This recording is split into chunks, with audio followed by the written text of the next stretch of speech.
এক প্লেটেই মন ভরে যাবে। আজ বানালাম স্পেশাল হোয়াইট পাস্তা। প্রথমে পাস্তাগুলোকে একটু অলিভ অয়েল আর লবণ দিয়ে সেদ্ধ করে নিলাম।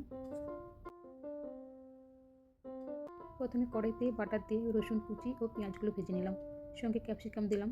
একটু নাড়াচাড়া করে চিলি ফ্লেক্স ও অরিগ্যানো দিয়ে আরও 1-2 মিনিট রান্না করলাম।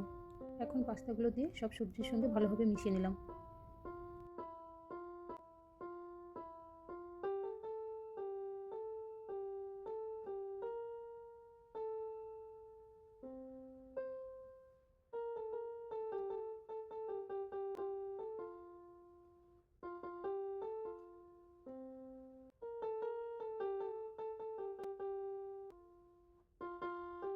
আবারও কড়াইতে বাটার দিয়ে 1 চামচ ময়দা আর দুধ দিয়ে সঙ্গে অরিগ্যানো ও চিলি ফ্লেক্স আর লবণ দিয়ে ফুটিয়ে নিলাম।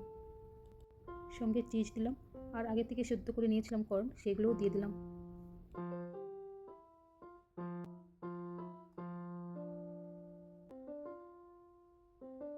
সব কিছু দুধের সঙ্গে দিয়ে ভালোভাবে ফুটিয়ে নিলাম।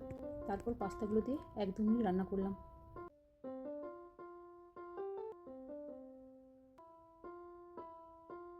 ঘরেই বানিয়ে ফেললাম হোয়াইট পাস্তা। এক প্লেটেই মন ভরে যাবে। আমি পাস্তা অনেকবার বানিয়েছি, আমার পেজে পোস্টও করেছি, কিন্তু হোয়াইট পাস্তা এই প্রথমবার বানালাম।